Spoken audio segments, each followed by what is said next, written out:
Morning, everybody. Joe Chacho here. Happy Friday to everybody. Before we get started, Monday is President's Day, and a lot of the insurance carriers are closed. So if you need anything discussed with the carriers, I'd probably do it today to get it out of the way instead of waiting until Monday.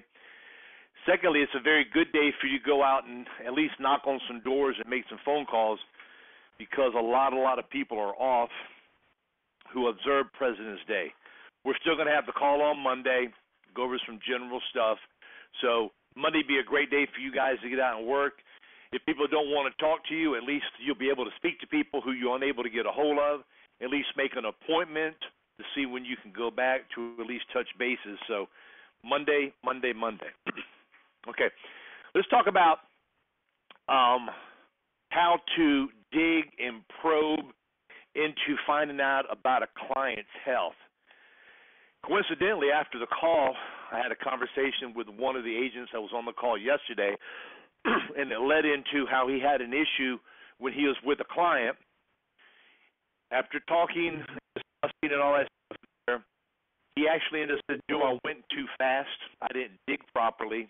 I quoted a we're not getting benefits because. So, to me, there's numerous ways to figure out and find out about a client's health. Probably the ones is when you do your warm up. Hello, how you doing? Just speak in general for health. Just talk about their health insurance with. When you have their health insurance with, how do you like it? For example, somebody's got a Medicare Advantage, they've got health care. They say they love health care, it's the greatest program around. It's fantastic. I represent them. I enjoy them as well. I'll find out, are you on the HMO, or are you on their regional PPO, or are you on their local PPO that are available here in Florida? What I wanted to start telling me about their program. Ask, what do you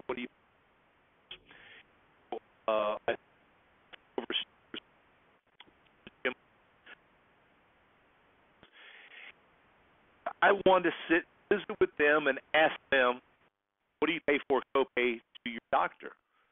They're going to say, well, I pay $10. Okay, great. And a specialist, you pay $30. Is that right? Yes, I do.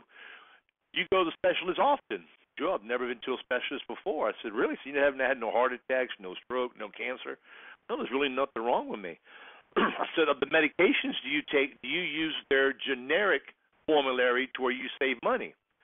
So what I'm doing is that I'm asking them about their health based on their health insurance. Because people like to brag when they're on a lot of medications. They like to brag when they're on no medications. And people want to tell you all about their health when it comes to speaking about health insurance, Medicare Advantage or Medicare Supplement. They feel they talk about it. So that's how I like doing it 90% of the time.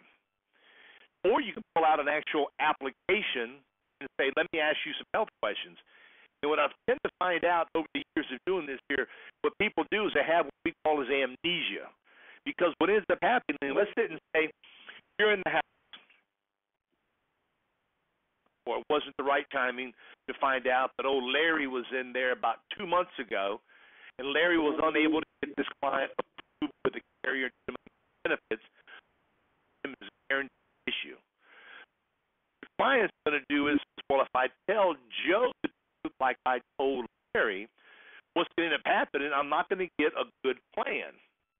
Needless to say, the client doesn't understand that when we do an application, there's an MIB and there's an RX check on the client, and most of that stuff is going to come up. Since the client approved with somebody, since the client applied 2 months ago, all that information is now on their MIB, okay? Everything is now brought to the top. There's like a little silver lining up there saying, okay, Mr. Jones applied a couple months ago. He may be applying again. We got to make sure Joe knows this stuff here, not directly, but indirectly when it comes time to filling everything out. Now, when I'm asking questions, I kind of put my mindset is that I'm going to be, I'm talking some old TV shows, I'm going to be Columbo. I'm going to be one of those private investigators. I'm going to be one of those detectives that's going to walk around kind of looking not too smart, but yet smart as a whip. I'm going to be like the old man Perry Mason, who was an attorney to ask you all those questions. And then I'm going to be like a nosy neighbor, Miss Kravitz, who played on Bewitched a long time ago. So it's kind of showing you my age. But think about this here. You want to actually be a detective. You want to be an attorney to ask questions. And you want to be a nosy neighbor to extract the information from them, because this is what's going to end up happening. You're going to make a shortcut. You're going to deviate. You're going to ask them, how's your health? And I'm going to go back to about 5 years ago. I was at a house and asked the client, I said, Mr. Jones, I said, how's everything going? Fine. Do you want some life insurance? I said, how's your health? He said, my health is great. Basically nothing wrong with me. I said, okay. So we start talking about all that stuff there. I find out who he has his health insurance with. We just start chit-chatting. And I said, well, before I can actually sit and give you any type of ideas on some programs, can you let me know the medications that you're on? Thinking he's in good health, he may be on a blood pressure or a cholesterol medication. He says, hold on a second. He says, honey, how about getting Joe my medications? I'm sitting there patiently waiting and all that stuff there, because as men, we don't remember that stuff there. Normally our wives take care of it. If we live with our kids take care of it for us. So she comes out with a box. It seemed like a doggone overnight suitcase. He probably had about 8 or 9 medications in there. I'm saying, you're in good health. So what ends up happening is that when a client that we're speaking to feels good that particular day, he's going to tell you, my health is great, I feel fantastic. Yet that does not mean that you shortcut and say, okay, let me get him immediate benefit with your favorite carrier, because the medications are going to dictate, the health is going to dictate what he actually can be given by an insurance carrier. He brought the medications out. I don't recall the exact medications he was on, yet all I know is that all he could have was a guaranteed issue. That's all he could have. Yet in his mind, he was in good health. He had some operations. He had a series of issues going wrong with him, a long list of medications. So you need to be careful when you're asking questions, because the answer you're going to get back is an answer you want to hear, to where you can quickly make it to the, let me tell you what it's going to cost and let me sign you up. Because in our mind is that they're in good health. I'm going to make a sale. You're giving yourself a high five. You're already calculating your commission, what's going to go in your checking account in a couple of days. I can make my car payment. So what happens is you start going so fast down that roller coaster. What ends up happening, you're going to hit the brakes, and now either they don't qualify for what you want, you've told them a price that is way too low, and you lost the sale. So my recommendation is for you to take a step back. First of all, by taking a step back and going a little bit slower, tapping your brakes, we have to understand is that for somebody to tell you all of their personal information, there's got to be a level of trust. There's got to be a level of comfort. And when we knock on a door and we visit with a client, we've got a very short period of opportunity of time for that person to say in their mind, I like Joe. I like Marie. It takes it's a very short period of time. So if you come across a little bit pompous, you come across a little bit fast, come across a little bit loud, you come across using some big words, what ends up happening is that you sometimes, without realizing, either upset the client, you may intimidate them, and they may sit and say, and this guy was just like the guy was here before. I don't know why I sent this card in. Now, you don't hear this, but what's happening is that little glass block wall is going up, okay? You can't see it, but the client's hiding behind that wall saying, I'm not going to tell you nothing. I don't like the way you're talking to me. You know what I'm saying? You're coming across too fast. So we've got to learn, which we'll talk about in another call, is how to mirror somebody, how we can build a rapport with that person. So when we're speaking with them right from the beginning, we're doing the best that we can to mimic, copy them, and to be just like them. Now, when I'm speaking with somebody, What I want to do is speak a little bit slower. I don't want to use large words. I want to somewhat speak the way they do. So for an example, I don't like using the word cheap. That's a word I just don't like. So I will sit and say, what I'm going to do, I'm going to see what I can qualify you for because I know you're on a budget. I'm going to get you something that's inexpensive. That's what I would say if I'm just speaking with the client. Now, if a client said, Joe, before we go any further, I got to have something cheap. I can't afford much. I'm going to respond back, part of rapport building. I'm going to say, Mr. Jones, I've got something that's extremely cheap for you, and I know you're going to like it. So we're trying to match those words to build confidence that they feel that we're just like them to where they're going to want to open up. Because what ends up happening is that you have no idea what happened before unless you ask. So when I'm speaking with somebody in my warm-up, it just depends on the person. If they're talking too much, if there's kids running around the house, I'm going to find out if they have any life insurance, if they've applied for any recently, why they don't have it, why did they have it and don't have it now. So again, that is me being a nosy neighbor and a detective extracting the information from them so I can draw myself a picture of what I've got to deal with when it comes to the client and me speaking. Because what ends up happening, I have, and I think we all have, walked into a client's house. They'll sit and say, Joe, I'm so happy you're here, and I've been thinking about getting some life insurance, and what we do is we get excited. The guy wants insurance. They're there. You have an appointment. They're on time. They say, Joe, I want to buy something. You know, I really can't afford that much, but I want to get something. So what we do is we ask short questions, and when we ask those short questions, we don't know the whole story behind it. And what ends up happening by us moving too fast, we sometimes get disappointed. I've gone to a house before in the early part of my career, went to a lady's house. It was in Hudson, Florida. She lived on the water, on in a canal. Walked to her house. She said, I'm in a hurry and I can't talk much. I said, ma'am, so am I. I'll get out here as quick as possible. We talked. I found out about her health, filled out an application, got a voided check. Back then, there was no point-of-sale interviews, no iPads, no e-apps. I was in and out of her house. I'll guarantee you 10 minutes she had to go. I walked out. I thought I was Tarzan. I was beating my chest. I said, Joe, you a salesman. You're the best, okay? Then you go to the next house. I need to think about it. Today's not a good day. They don't tell you the truth about their health. Take your time. Get to know them. You're not there for a sprint. You're there for a marathon. You're there to take your time. You're there to make a sale. Think about this here. You go to a house. You're there for an hour. Let's say you make $500 in commission, okay? Forget what your lead cost is. Forget what your commission is. That doesn't matter. You make $300, $400, $500 in 1 hour. Now, I'm going to sit and say to myself is that if I can do one or two of those a day, why do I want to rush to get to the next house? Let me take my time. Let me tap those brakes.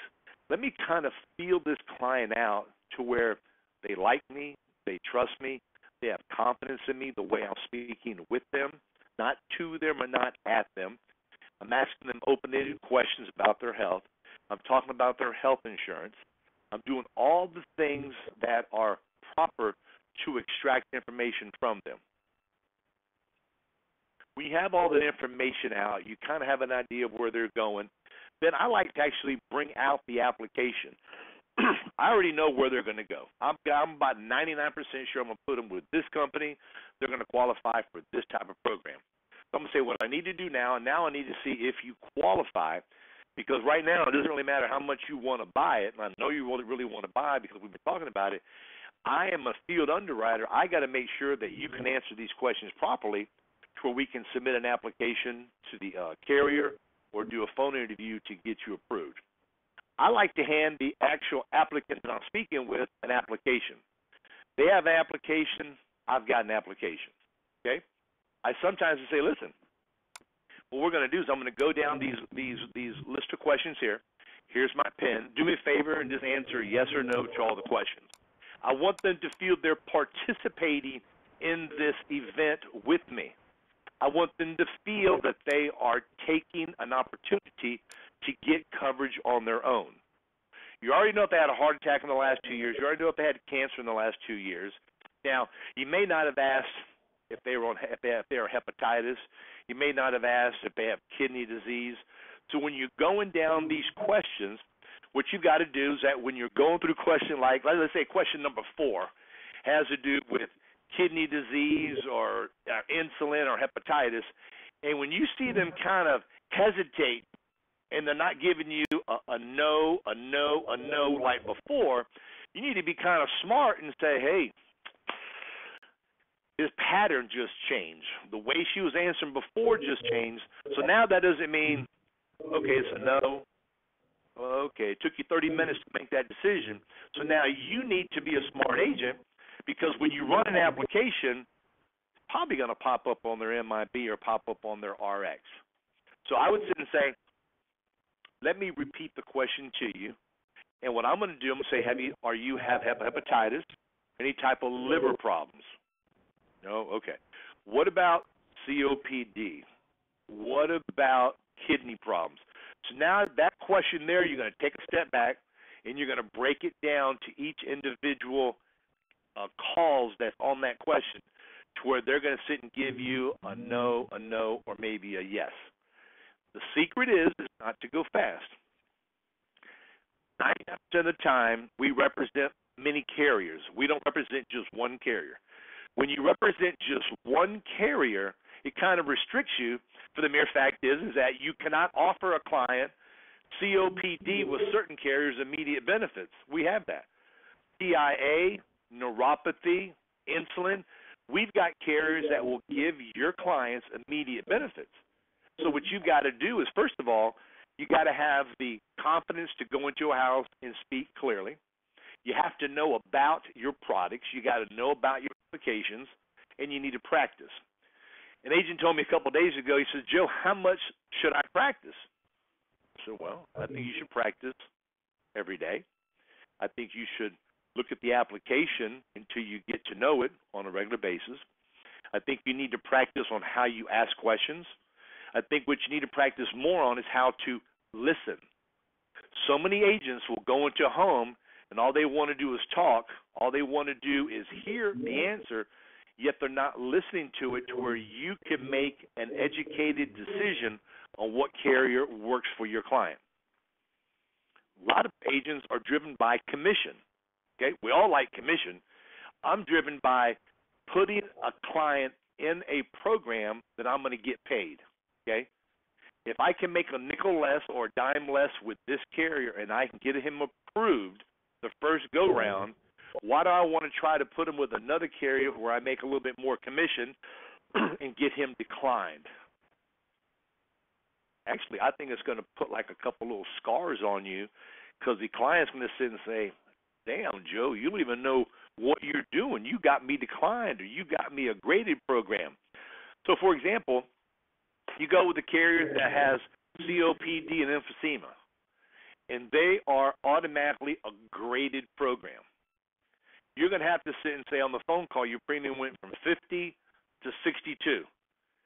Now, if you actually listen to the client and you knew exactly what they'd qualify for, and you go to your carrier that accepts them with emphysema or COPD, Parkinson's, whatever it is, they never heard the $50 quote. They never heard that. They didn't know that existed. So now you're going to sit and say, man, I'm going to be able to get you immediate benefits. Not many carriers out there actually, offer benefits to people who have COPD, and it's only going to cost you like $2 a day. Okay, $62.37. That's all this. That's the only amount that will be coming out of your account every month. Okay, so to bring this full circle, take your time. Consider yourself a combination of an attorney asking questions, a detective trying to find out answers, and it's a nosy neighbor kind of like looking here and looking there. Okay, look for an oxygen tank. Look at their medications. Listen how they answer questions. By taking your time, what you're going to do, you're going to fully underwrite them better. Our job are field underwriters. Our job is that we're representing the carrier, we're representing the client, and we're the happy medium that's going to put the client together with the carrier, and we make a very nice commission doing this here. It's no fun to go to somebody's house and rush and get a decline or get a guaranteed issue or get something that the client doesn't want, because now we're saying the lead is no good, the carrier's not fair, the carrier doesn't know what they're doing, the client's got this here. So what you end up doing, you start making excuses for you going too fast. Take your time, relax, go through my way of doing it. Who do you have your health insurance with? If the person's a little bit younger, they don't have Medicare, find out who do you have your individual health insurance with. If they have no health insurance, let's say they're 60 years old and they can't afford health insurance, their employer doesn't offer it, then say, boy, howdy, have you had health insurance before? No, never had it before. Say, well, how often do you go to the doctor? You know, when you need medication, where do you go to get a discount for your medications? You know, do you have a discount prescription card? No, I don't have that there. So now you're going to sit and think, no discount prescription card. You can now use Rural Neighbors got a discount prescription card in the back of your mind if they qualify for it. So take your time. Don't go fast. Ask open-ended questions. Try to respond to their questions with a similar answer, meaning a word. Use some voice inflection. Ask, listen. Okay, guys, make it a great day. We will have a call Monday for President's Day. Today's a great day to go work. Saturday's a great day because people sometimes got a long weekend. So hit it hard. Appreciate it. If you got any questions, give me a call. Thank you, guys. Bye-bye.